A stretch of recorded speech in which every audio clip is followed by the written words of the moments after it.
We are going to talk to Kevin. You ready for Kevin? Let's go, Kev. Kevin! I assume Kev is okay. Hi, Kevin! Hey, Welcome to the Atheist Experience. hey, What would you thanks like for to talk taking my about call, today? guys. No problem. What would you like to chat about? Hey, I'd like to talk about nature and my claim that it has deterministic aspects to it. Okay. Cool. To further explain that, maybe from a philosophical perspective, but Okay. basically what I was trying to say is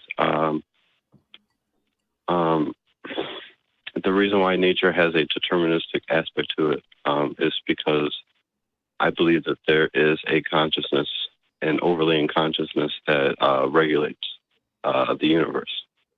So you're like a pantheist or a And- is that what you would be? Well, I'm a theist. I'm more of a Christian, falling under the monotheist category.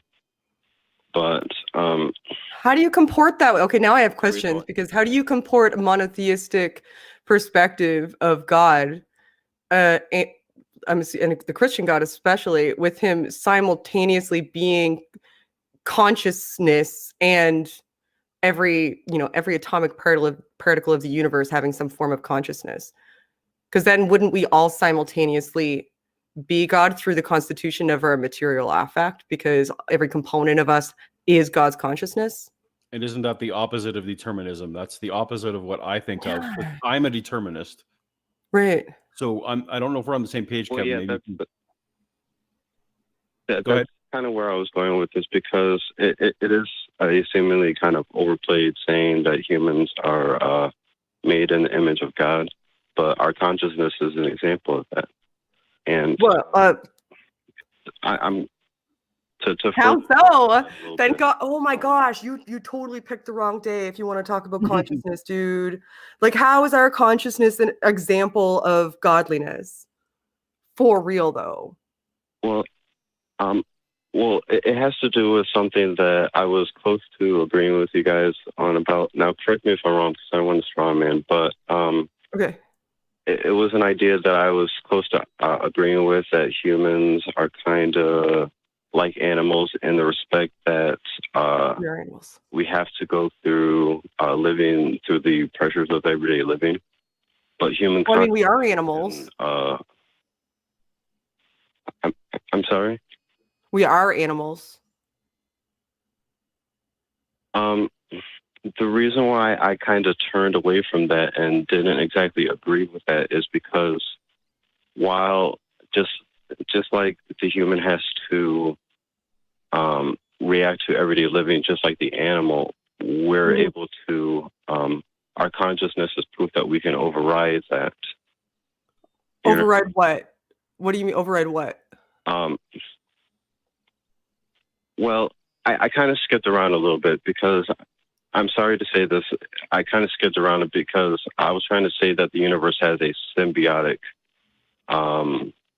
We are you were like, I'm okay. Whoa, we're like all over the place. We are what? so far, what I've gotten from this, so I don't think we're communicating well, is that the universe is consciousness, but you're a Christian, and that all aspects of the universe have consciousness through God, because God's consciousness is everything, but also it's a symbiotic relationship. Humans aren't animals. And the reason that we aren't animals is because we have consciousness that apparently can override something. So we need to focus on one. Where do you think is the best way to start? Because like I could address any one of these, but like that's where do you want to start? that's too much all over the place, Kevin. Let's hone in on one. Yeah, Where would you like to agree. begin? I agree. It's just that when I'm trying to study the universe, and what this all boils down to is, does the universe have a nurturing or a volatile aspect to it? The universe does not care about us. The reason why I come to the reason why I come to God is because I believe that single consciousness was needed in order for life to come out of the volatile nature of the universe. You know what I mean? Now, for example, why? I don't know what you mean. Why? What do you mean? Like if anything complex tried to exist on the first 4 or 5 million years of Earth, it would have already died. But at some point, it had. I already hold issue with the tried to exist. So what you're saying is, I'm gonna see if I can drill down and reformulate what you're saying so that I can understand it. Is that because the universe itself was hostile to life, or at least what we know of it in our little corner here, what we know about, the formulation of our sun and the earth, the environment was hostile to life for billions of years, so life couldn't have formed. And there was only a brief moment where life could have formed, and then it did. And that's evidence of like consciousness. Yes. Of consciousness something like that, creating the universe in order to get life billions of years later when the circumstances allowed for it anyway? Yes, it was something like that, but I've also been proposed with the question that, well, if the universe is so big, then why do you need a God? Because we're so small compared to the rest of the universe. But okay. Now we're on another tangent again, though. I think stopped and agreed with that. I would have stopped and agreed with that, except when we look out into the universe, it's an example of how we cannot even obtain those heights unless we become spiritual beings. For example, okay, you are like you have not. You are. I do not know how you're making these connections. Like I can't see it. I don't understand how you are logically or even mentally making the connection with the universe is incredibly expansive. And we're just one teeny tiny little microscopic component of it when we put it into perspective. Thus, there could be life elsewhere. We just wouldn't know or may never know. Therefore, we need a God with consciousness. Make the connection for me. Connect those dots for me. Our consciousness, our consciousness compared to the animal is different. Our consciousness? Like that. We don't. Are we back to us? Yes. But we were just talking about the entirety of the. Okay, so we're back to our consciousness. So, okay. So we're outside of the one sec. So we started with how could life begin, and thus it needed consciousness, and then we got away from that, and then we got to there could be life elsewhere, so we needed consciousness. Then we got away from that, and now we're back to our consciousness. So because our consciousness differs from what we perceive as consciousness in other animals, qualitatively, that means the God, because you would have to really define aspects of consciousness. Because can you demonstrate to me unequivocally that a whale that utilizes language or another great ape that utilizes sign language to even communicate with us effectively and can demonstrate foreknowledge and fear, and that we know feels emotions, and that has a brain anatomical structure in their brain that's similar to ours and demonstrates problem-solving behaviors and things like that, that they don't experience conscious in the same way that we do on some level? Because essentially what you're saying is, I know humans are conscious because I'm conscious and I'm a human. We're able to articulate ideas to each other. So I perceive us as superior as a result of what I would say is intellect and conscious being married in this argument.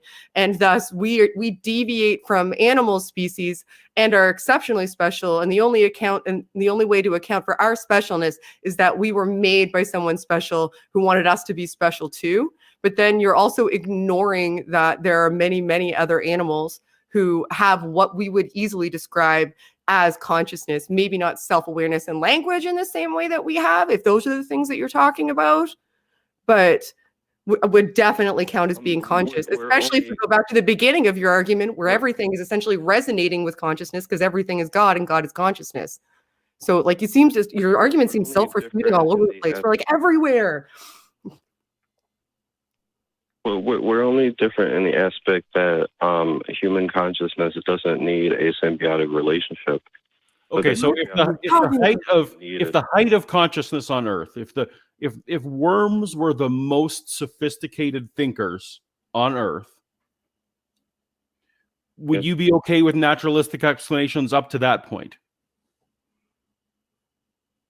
If worms were the best thinkers. Well, we actually don't give much credit because the brain of an earthworm is I know. Shannon was saying that earthworms definitely have a level of consciousness. There is something that is to be like a worm. There is. We maybe can't experiencing, but you seem to be really focusing on this gap between humans and other animals. But you also seem to be bad-mouthing naturalistic explanations in other areas. So I'm just trying to find out exactly what is the most important to you. So if worms were the highest level thinkers on Earth, are you okay that naturalistic explanations can explain everything up to worms?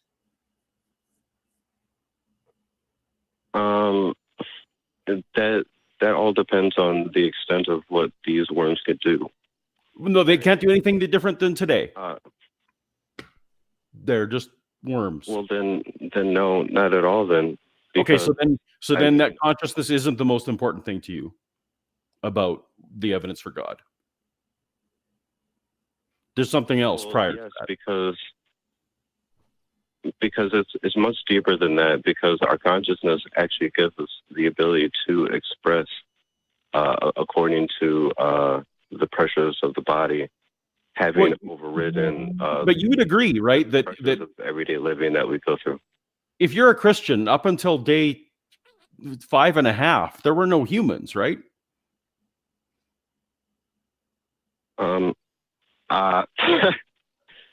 That gets into another thing. I don't agree with the... Well, whatever you count as a day, even if you think a day is a billion years, like whatever, like in terms of like whatever you think a day means, the Bible describes periods of time. And there were periods of time, even in the Bible, prior to humans. Even with time, I can safely say that we don't know exactly the age. But you don't...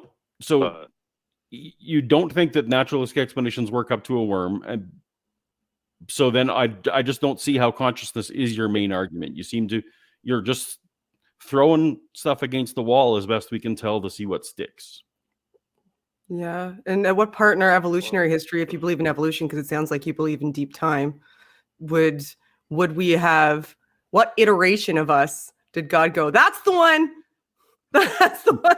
That's the one that gets the special consciousness. Today's the day. Every iteration of evolution for the last billions of years before that, those weren't special. We just needed them to get here, and then at some point, some iteration just became special and got the special consciousness that does whatever it is that makes God the reason that we need it.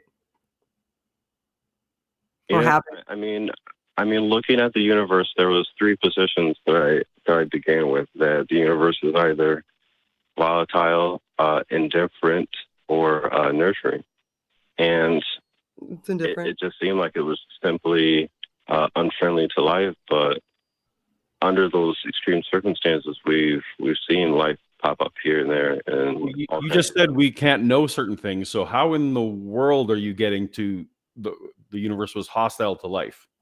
How in the world are you getting there?